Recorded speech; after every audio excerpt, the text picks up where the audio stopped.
Shalom, everyone. Shalom, YouTube. Sorry about that. I didn't realize I was muted out of nowhere.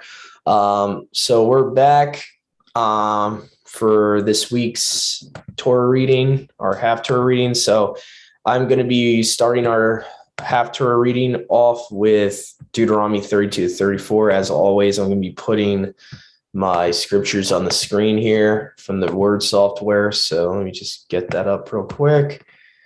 All right. So let's see here. Come on, word software. All right, here we go. All right, here we go. The word software.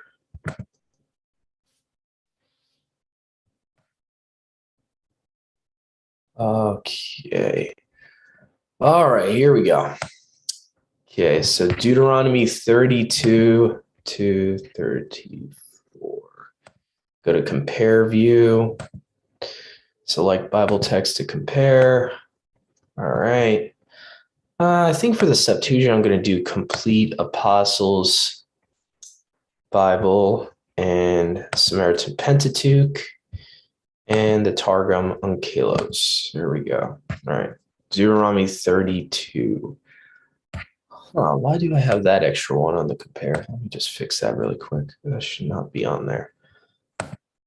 Take that off. Okay, there we go. Attend, O heaven, and I will speak, and let the earth hear the words out of my mouth. Let my speech be looked for as the rain, and my words come down as dew, as a shower upon the herbage, as snow upon the grass. For I have called on the name of Yahuwah. Ascribe greatness to our Elohim. As Yahuwah, as Elohim, his works are true, and all his ways are right ruling. Elohim is trustworthy, and there is no unrighteousness in him.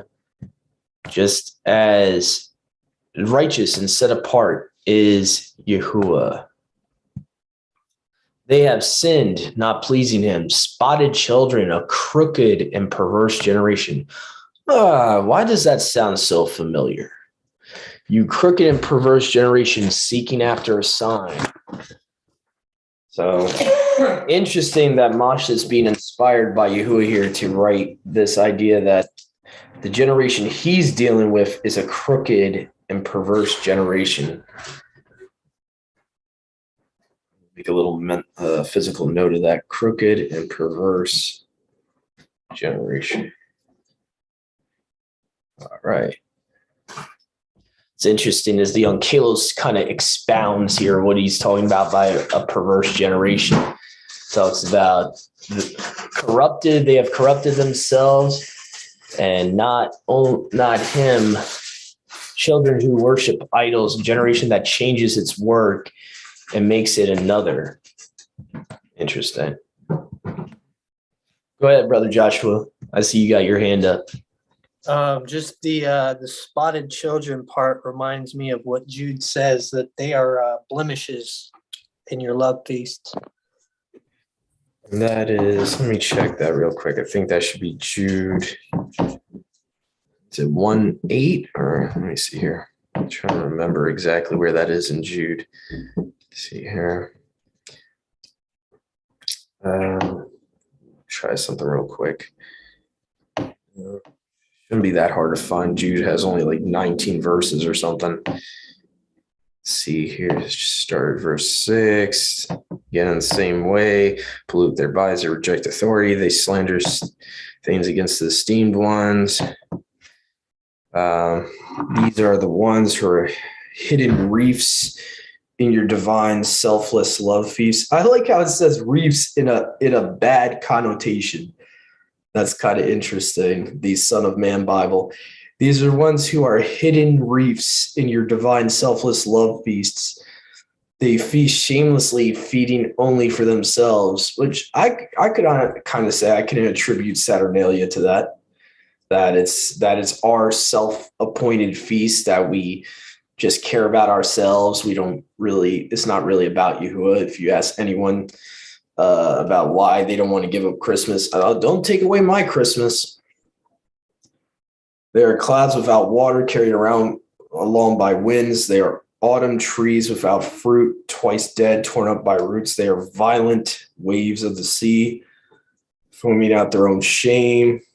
So yeah, verse 12 is where Brother Joshua was talking about spots in their feasts. So depending on your translation, and I think the ISR is pretty decent on this one, and the Aramaic is pretty decent.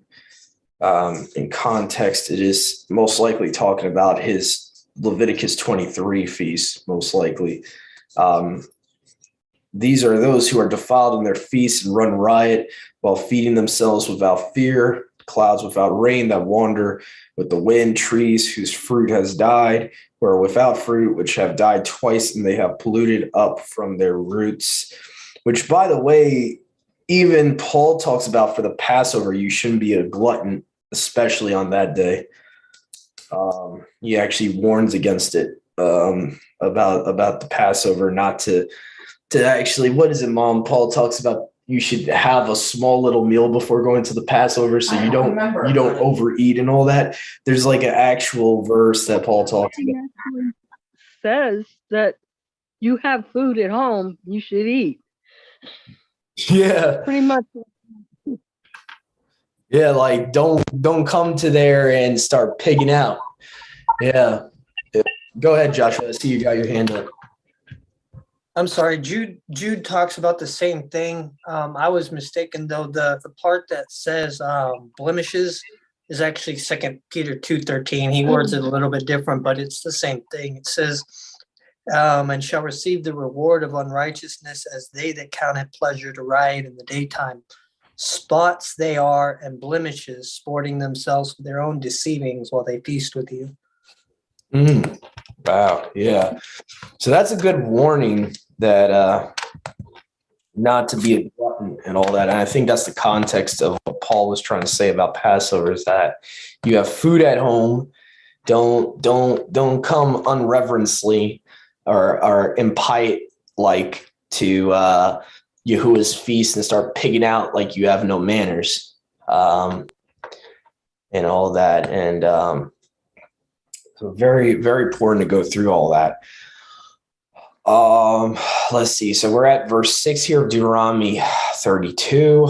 Okay, so it says, do you repay Yahuwah, O foolish and unwise people? Did not he himself, your father, purchase you? Oh boy, now we're getting into some oneness stuff here. Didn't your father purchase you and make you and form you?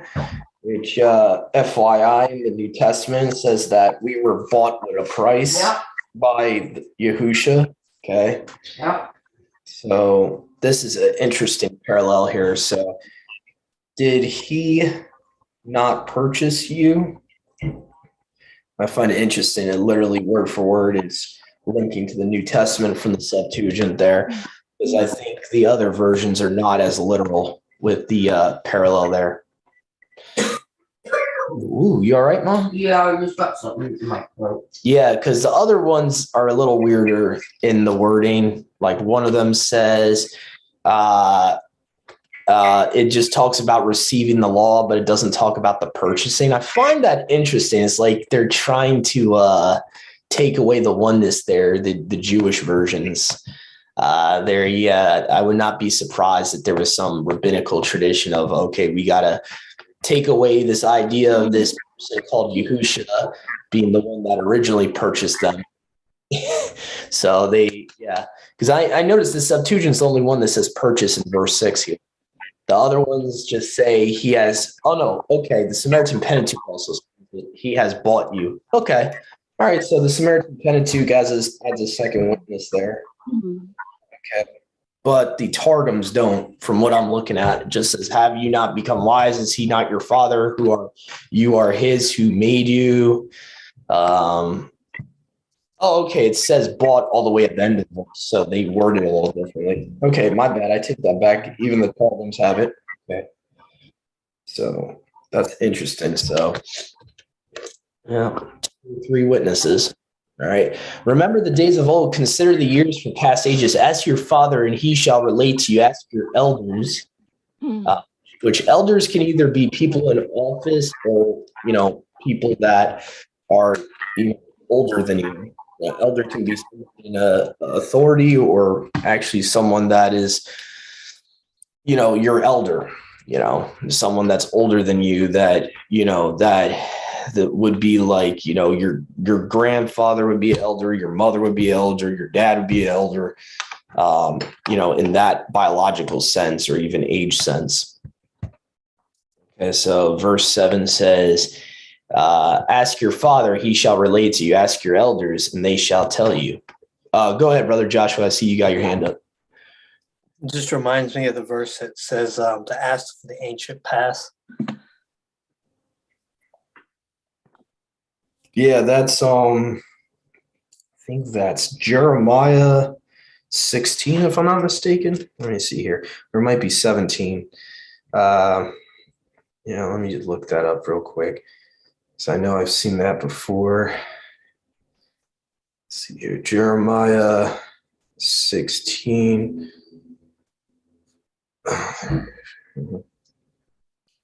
See, so the place might be 6:16. Oh, okay. 6:16. Oh, wow. I get confused with some of these chapters. All right. Yeah, there we go. Thus says Yahuwah, stand in the ways, see, ask for the old paths of Yahuwah. Masoretic omits Yahuwah there. And see what is the Tob way and walk in it. You shall find purification for your souls. But they said, we will not walk in them. So yeah, definitely a direct parallel there to Deuteronomy 32:7. Now, this is one concept many people don't get. You're going to see a huge difference in this verse that we're about to read right here. When the Most High divided the nations, aka Tower of Babel, when he separated the sons of Adam, he set the boundaries of the nations according to the number of the Angelos Theos in the Greek, or angels of Elohim. Now, this is where it gets weird in all the other versions, except for there's one Targum that agrees with the Septuagint, it's the Pseudo-Jonathan, but the Unkelos has B'nai Yasharal, Samaritan Pentateuch has B'nai Yasharal too. So for whatever reason, after the Dead Sea Scrolls, you start getting to where these modern manuscripts of the Torah change this. Some rabbinical tradition here, they change Malachim of Elohim to B'nai Yasharal, sons of Israel. So for whatever reason, they did that. Probably because they selfishly wanted to be princes over all the other nations. Who knows? Go ahead, Brother Joshua. As far as the Samaritan Pentateuch, I would say without actually having the actual manuscript to see what it says, that could just be a translator bias as well. Yeah, that's true. It could be. I know the Unkelos Targum for some reason sides with the Masoretic, while the Pseudo-Jonathan one sides with the Septuagint. So I find that interesting. Very weird, since the Pseudo-Jonathan was way after the Unkelos, that the Pseudo-Jonathan agrees with the Septuagint. But and the Pseudo-Jonathan, for anyone interested, its exposition on that verse with the commentary included talks about specifically 70 principalities over 70 nations. So it's actually the idea of what we call the divine council that you see in other places in scripture, like Psalms 82, Genesis 11, even Yahuwah and his Malachim. He's talking to his Malachim. He's like, according to the Targums, he's talking to the Malachim. And that doesn't take Yahusha out of the picture. I used to be opposed to that, but then when I saw the Pseudo-Jonathan Targum saying the word of Yahuwah said to his angels, I was like, oh, okay. All right. So it could be Yahusha actually talking to the angels and saying, let's confound the languages. So very interesting, this divine council concept you'll see in many cultures. And actually, almost every culture has this concept. The Greek mythology, not to go too much into Greek mythology, but they twist this divine council into the idea that you have multiple, deities or whatever, but in actuality, it's these so-called lesser deities actually serving Yahuwah in the divine council, serving Yahusha. They actually would be under him. And so what Greek mythology does, they substitute Yahuwah with Zeus and all that in their version of the divine council. So anyway, just to explain a little bit of pre-flood history there. All right, verse 9. And his people, Yaakov, became the portion of Yahuwah. Yashar'al was the line of his inheritance. And not to get too much deep into the divine council, but people might be saying, oh, well, how does that work? So he basically gave those nations to principalities. Yeah, we actually have biblical proof of that. And I'll show you this, that those that chose to serve Nimrod at the Tower of Babel were actually given into a reprobate mind to serve the principalities. We'll just go to a quick cross-reference here. Deuteronomy 4:19-20. All right. So, and every version is the same in this verse, mind you. It doesn't matter what version of the Torah you have. All of them say this. Having looked up to the sky, having seen the sun, the moon, and the stars, all the heavenly bodies. So the Septuagint is calling stars heavenly bodies, or aka heavenly messengers. You should go astray and worship them and serve them, which Yahuwah your Elohim has given to all the nations under the heavens. So literally it's saying he's given them to the Gentiles for the Gentiles to worship them. Yeah, but Yahuwah took you, meaning Yashar'al, led you forth out of the land of Egypt, out of the iron furnace, out of Egypt, to be to him a people of inheritance as at this day. So how do we reconcile this? Because some people with an evangelical background might be saying, well, is he excusing them from sin because they're worshiping pagan deities? No, he's not excusing them from sin. But when you're given into a reprobate mind, Yahuwah will give you into a strong delusion to serve demons and to serve fallen angels. Okay, he's not going to force you to worship him. You want to go and serve fake deities, aka lowercase gods's, fine. Hey, he's going to show you the door out. I mean, he gives us free will, so that's the context of that. So anyway, just to explain all that, because I know some people get confused with the divine counsel. They're like, how does that make sense? If he wills everyone to repent and all that. So I just wanted to tie that together there. All right, so we're going to go to verse 10 now. He maintained him in the wilderness, in the burning thirst, and a dry land. He led him about and instructed him and kept him as the apple of his eye. As an eagle would watch over his brood and yearn over his young, receives them, having spread his wings, and takes them up on his back. Yahuwah alone led them. There was no strange mighty one with them. Interesting. Oh, that's a huge exposition there from the Unkalos. So did Yahuwah alone prepare them to dwell in the world, which he will renew. So almost like a little prophecy here. Set right while the worship of idols shall not be established before him. So it's talking about like destroying idols and all that, which we see in end times prophecy. So that's kind of interesting. I'm going to make a little note of that. The Unkalos seems to be trying to reference some later prophets there in verse 12. Possibly the book of Joel, maybe in other books that talk about Yahuwah will destroy idols in the day of his wrath and all that. All right, verse 13. He brought them up on the strength of the land. He fed them with the fruits of the fields. They sucked honey out of the rock. So obviously honey is clean. And oil out of the solid rock. Okay. Butter of cows and milk of sheep and fat of lambs and rams and calves and kids, and with the fat of kidneys of wheat. And he drank wine, the blood of the grape. Okay, interesting. Okay, that's a little different.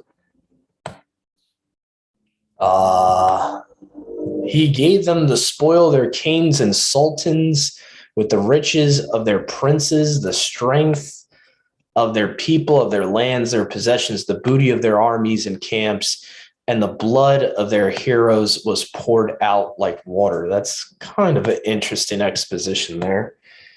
I wonder where they're getting that from, but it's kind of interesting. It's almost like a paraphrase.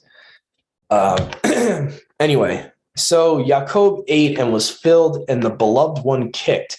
Now that is interesting. I want to do a study about that with our group sometime in the future. Yahusha in pseudepigraphal literature and canonical literature is called the beloved, while Jacob, Yasharel, the 12 tribes, is also called Yahuwah's beloved at the same time. So I find that interesting. It would be a decent study to do to show parallels and why Judaism is a little confused when going into that title in Messianic prophecies. They think that every time it says Yahuwah's beloved, that is referring to Israel, which that's not the case. So I'm just making a little physical note here. Yahusha and Yasharel are both called the beloved. Both called the beloved. Yep, go ahead, Joshua. I missed the context of what was being said about they poured out the blood of their heroes like water. But was that talking about their enemies? Yeah, it says he starts off the verse by saying he gave them the spoil of their kings and sultans, with riches of their princes, the strength of the people, of their lands, their possessions. So it's talking about like the Canaanites and all that. It's talking about their enemies, how they dispossessed them. Yahuwah gave all their wealth to them. Their possessions, the booty of their armies and camps, and the blood of their heroes was poured out like water. So possibly the heroes could be referring to the heroes of those tribes they dispossessed, I'm assuming. Sense. Yeah. Kind of like future sense how Goliath was the hero of the Philistines type deal. Yeah. And actually, if you go all the way to hero worship historically, the original heroes really were the giants of Genesis 6. That's originally where hero worship comes from. Most of the ancient heroes like Hercules and all of them were, quote unquote, hybrid giants.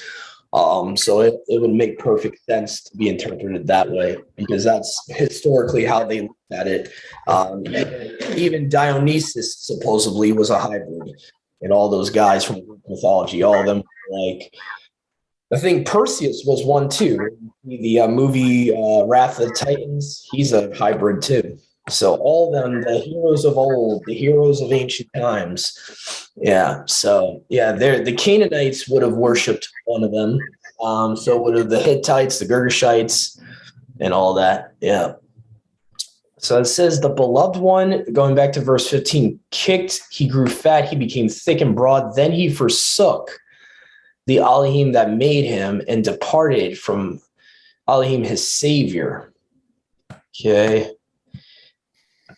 Now, what's interesting is the Samaritan Pentateuch kind of hints of a partial that he wasn't serving him with his whole heart, which I find interesting. It says he forsook Elohim, which made him, and lightly esteemed the rock of his salvation. Interesting, because that means that it's kind of like almost foreshadowing what happened with the tribe of Yehuda, how they returned to Yahuwah, but half-heartedly, scripture says.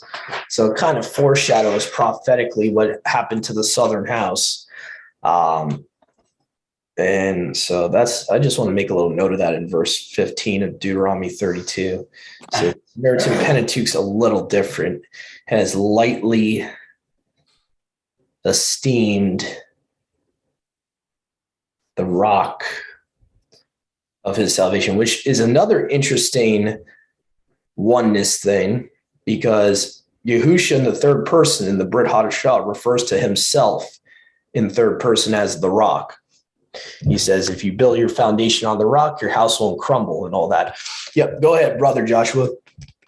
Just reading that, what I'm getting from that is like almost taking Yahuwah's mercy for granted, so to speak. Yeah. Getting too comfortable. Yeah, and not even esteeming him as he is, which is kind of interesting because that would link up with Romans 1, how they knew who Yahuwah was, but they didn't esteem him as Yahuwah. It talks about they eventually started serving the creature over the creator. And we see that even in Yasharal's history, not just the Catholic Church, but Yasharal did the same thing. They started serving the creature rather than the creator. Even right after they went out of Egypt, they're already going back to idols and trying to appropriate an idol to Yahuwah. And so, verse 16, they provoked me to anger with strange mighty ones. With their abominations, they bitterly angered me. They sacrificed to demons and, now we're going to get into controversial stuff here. Because this is interesting. This is in my opinion, is a fulfillment prophecy here. If anyone knows about the book of Enoch in future tense says that this would happen, what we're about to read here. They sacrificed to demons and not to Alua, to mighty ones whom they knew not. New and fresh came in, whom their fathers knew not. Now, what's interesting here is Enoch says they would do this in a future context. So it's very possible that Enoch prophesied about what happened here in Deuteronomy 32:17. So it's very interesting in my opinion. So, and there's other places in Deuteronomy where Enoch prophesies and it happens, like Yahuwah treading upon Mount Sinai. That's another prophecy from Enoch, FYI. You have forsaken Elohim that begot you. Now that's very parallel here, that begot you. So again, another, you could say a parallel between Yasharal and Yahusha. You have forsaken Elohim that begot you, because Yahusha is the only begotten of the Father. And then Yahuwah is saying that he begot Yasharal. So that's interesting. And forgotten Elohim who feeds you. So again, and we see that constantly, even at even when you get farther into the Tanakh, it gets even worse, where they think that Baal gave them their corn and wine. So very interesting. Now what's interesting here, it says in the Onkelos, it says, of the awful one and omnipotent who created you. I like how it says omnipotent there. That shows oneness there. You are forgetful. You have forsaken the worship of Alua who made you. Very interesting. So I'm going to just put a little note about the Onkelos there. Omnipotent one.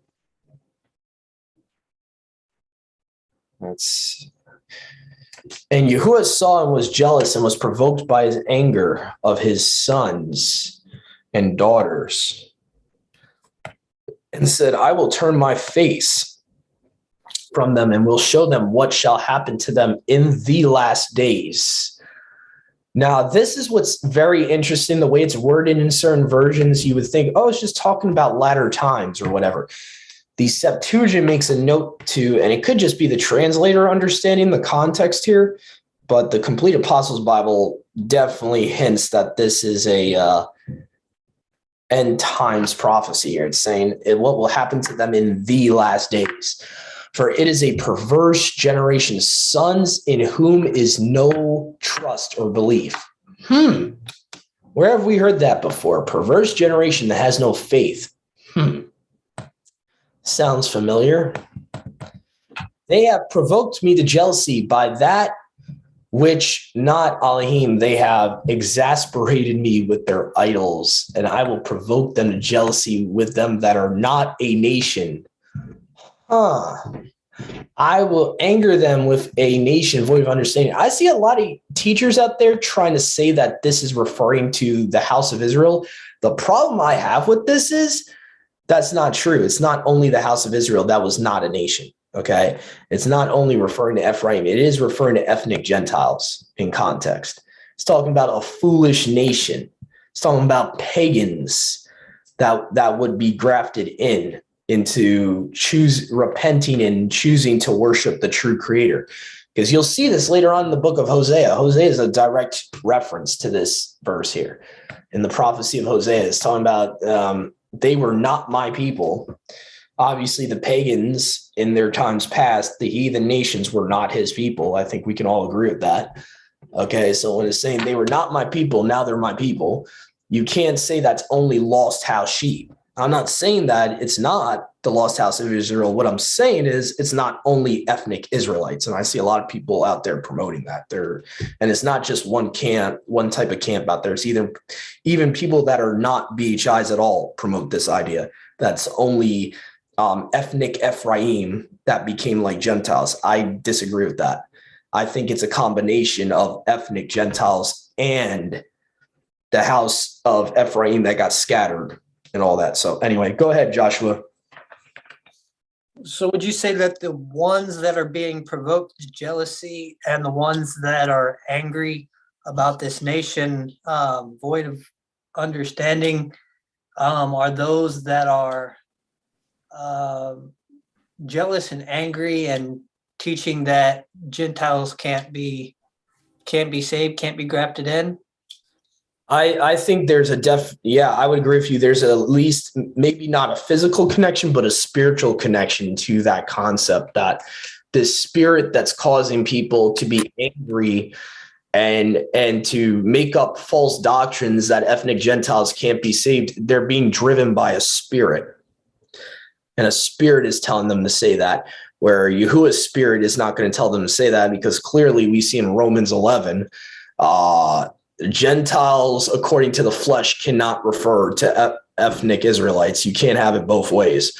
For Paul to call them, you were once Gentiles according to the flesh, that can't be a lost house sheep Israelite. I mean, if you're going to be honest with the text, that's what the text literally says. So that means that part of Ephraim is not natural born Israelites. That means that you have ethnic Gentiles becoming part of Ephraim, part of the lost sheep. So you have a mixture in Ephraim. You have some ethnic Ephraimites, Manassites, Gadites, whatever, of the northern house that will be, the house of Ephraim in the new covenant. And then you have those that are grafted spiritually into those tribes. So where we lack and are in errors, we want to have one or the other. Replacement theology of two opposites. You got the replacement theology of no ethnic Gentiles could ever come into the 12 tribes. And then you have the other opposite replacement theology of Christianity. It's all Gentiles. So, that's what I'm seeing anyway. I'm seeing errors of two kinds when it's comparing to that. And in my opinion, the idea that all of the house of Ephraim has to be ethnic northern house tribes, there's going to be a lot of contradictions in the New Testament if that's the case. A lot of contradictions. First of all, the lost house of the tribe of Yasharal is not a Greek. Okay, when Paul says there's no more Greek, he's referring to ethnic Gentiles. If we're going to be honest with the text, that's what he's saying. So you can't start making up your own definitions of things and start, trying to spiritualize everything. Oh, Greek. No, that's because they became like the Greeks. To me, that's being extremely dishonest with the text. A Greek's a Greek. A Roman's a Roman. They're ethnic Romans. They're ethnic Greeks. So when Paul's saying that, he's literally saying there's no more ethnic Gentile and ethnic Israelite, all one are in Messiah. If that makes any sense, that's literally what he's saying. So anyway, they have exasperated me with their idols. Okay, we already read this. I will provoke them to jealousy with them that are not a nation, which could refer to the house of Israel at the time of Messiah. You had Judeans that didn't want the prodigal son coming back. So I can see how you could arrange that, but it's also ethnic Gentiles.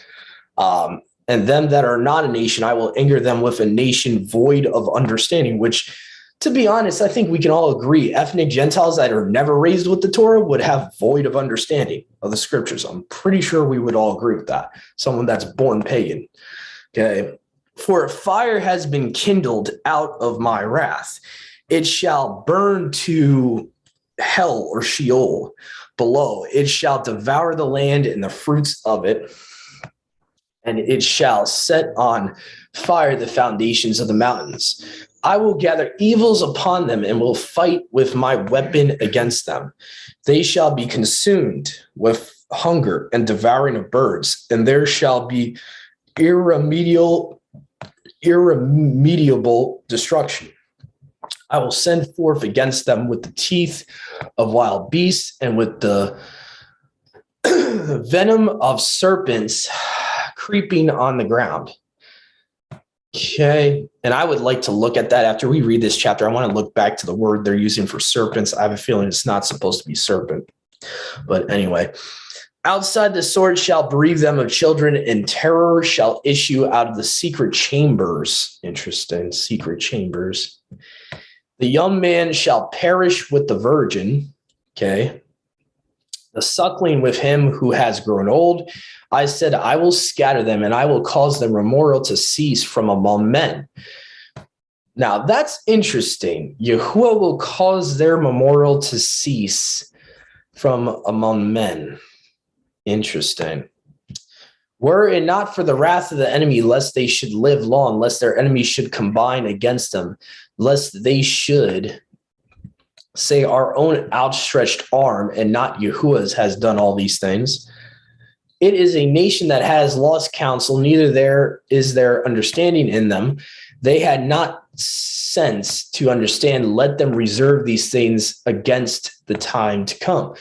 How should one pursue 1,000 and put two put tens of thousands to flight if Elohim had not sold them and Yahuwah had not delivered them up? For their mighty ones are not as our Elohim, but our enemies are void of understanding. So it's even showing you here, Gentiles are void of understanding.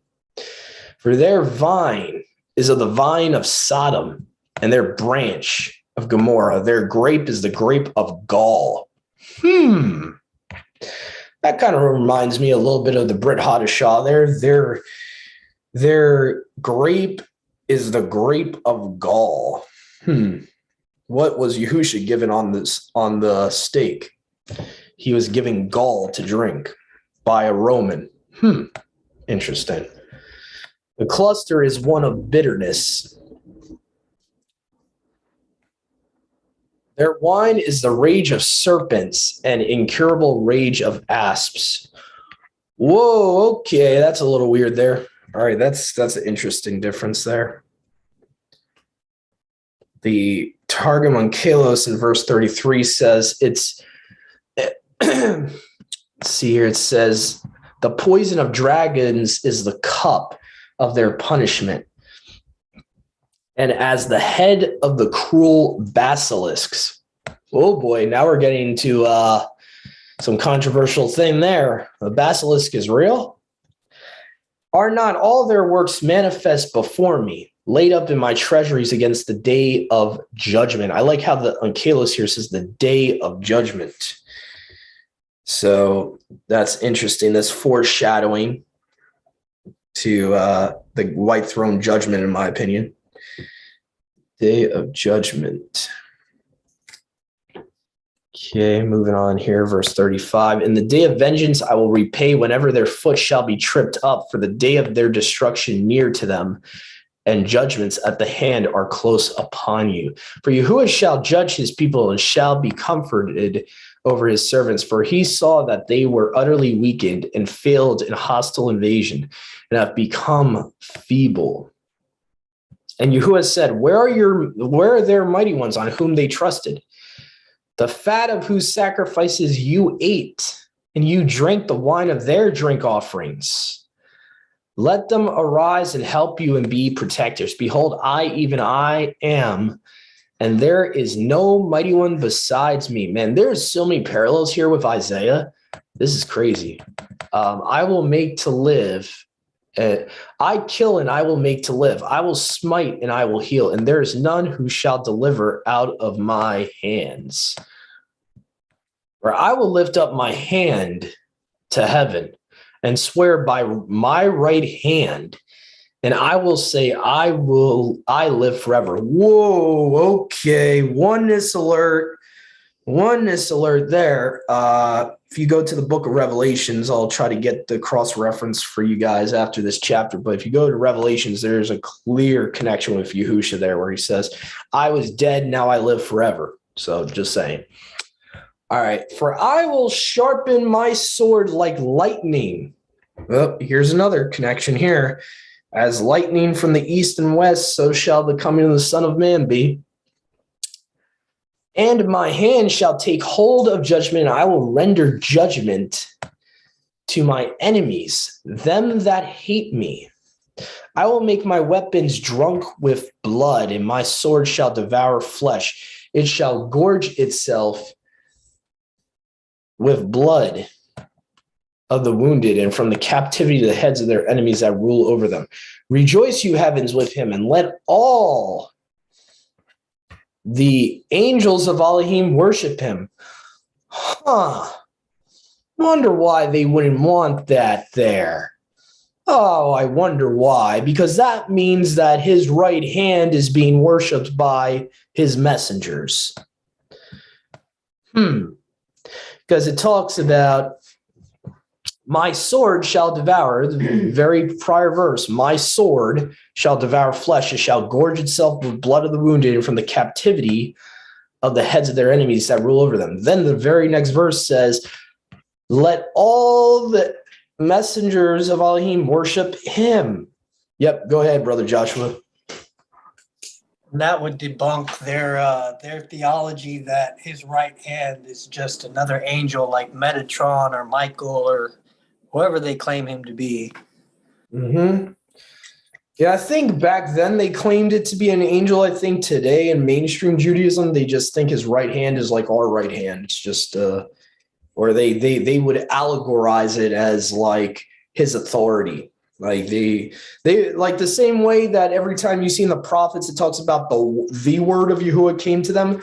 Jewish people today would say, oh, that's just his utterance, his speech. They would find some way to work around it. They would try to allegorize it.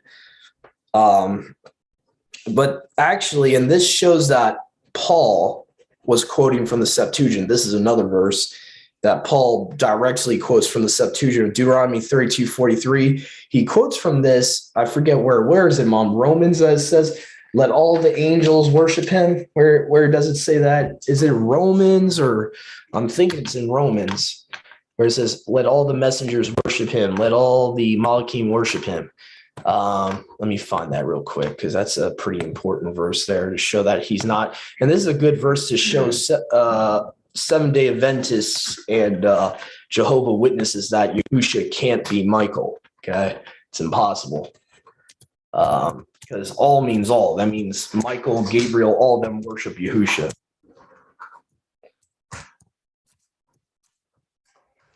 Okay. To show you, this is where Paul's quoting from in Deuteronomy 32:43 of the Septuagint. So Paul in Hebrews 1:6, I'm reading from the KJV here, it says, and again, when he brought in the first begotten into the world. So now we have a conversation between Yahuwah and his son, and he's actually telling the angels to worship the son. He's literally saying that. It says he brought first begotten into the world. He says, meaning Yahuwah says, let all the angels of Elohim worship him. So obviously Paul in Hebrews 1:6 has to be quoting from Deuteronomy 32, Deuteronomy chapter 32:43 from the Septuagint. Can't be from the Masoretic. The Masoretic completely lacks that phrase. Let all the Malachim of Elohim worship him. So there's no way the Masoretic would have been used by Paul there, and makes sense. The Masoretic didn't exist at that point. So, and I don't think As far as I see here, the Onkelos doesn't have it. The Samaritan Pentateuch doesn't have it. So that seems to be taken out later to remove the idea that Yahusha is equal with Yahuwah. Rejoice, you Gentiles, with his people. Notice how it says with his people. So you see a grafting in concept here in verse 43 also.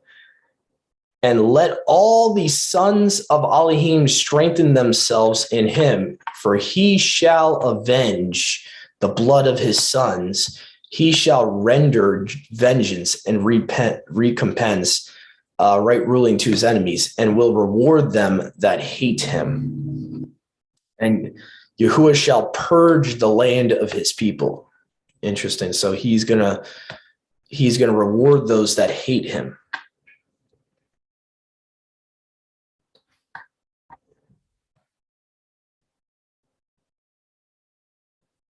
And Moshe wrote this song in the day and taught it to the children of Yashrael. And Moshe went in and spoke all the words of this law in the ears of the people. He and Yahusha, son of Nun. And Moshe finished speaking to Yashrael, to all Yashrael, and he said to them, take heed with your heart to all these words which I testify to you this day, which you shall command your sons and to observe and to do all the words of all this law. For this is no vain thing, a vain word to you, for it is your life. And because of this word, you shall live long upon the land into which you go over the Jordan to inherit it. And Yahuwah spoke to Moshe in this day, saying, go up this mountain of Abarim, this Mount Nebo, which is in the land of Moab, over against Jericho, and behold, the land of Canaan, which I give to the sons of Yashrael. And you shall die on the mountain which you ascend and be gathered to your people, as Aaron your brother died on Mount Horeb and was gathered to his people. Because you disobeyed my word among the children of Yashrael at the waters of strife of Kadesh in the wilderness of Sin, because you did not set me apart among the sons of Yashrael. What's interesting here is the Onkelos has it a little stronger that Moshe did really screw up. It says, because you were perverse with my word in the midst of the children of Yashrael at the waters of contradiction, which if you understand who the rock was that Moshe struck, this makes a lot of sense.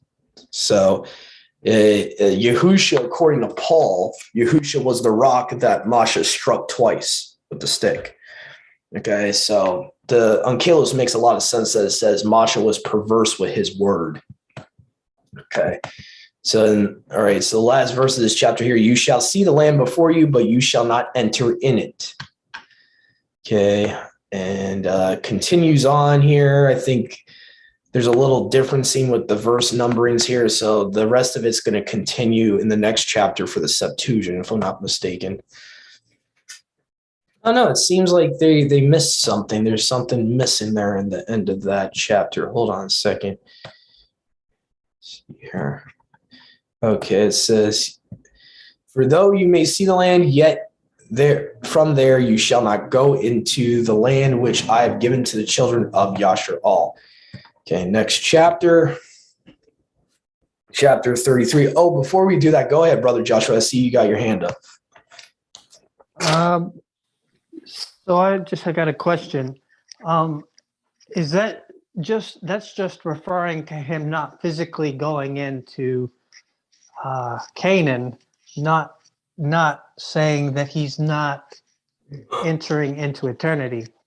Yeah, that's just talking about the inheritance of the land of Canaan, which is given to Abraham's seed. Yeah. So that's not saying that he won't be in the New Jerusalem or anything. That's just saying that he was not able to go into the land of Canaan with that generation.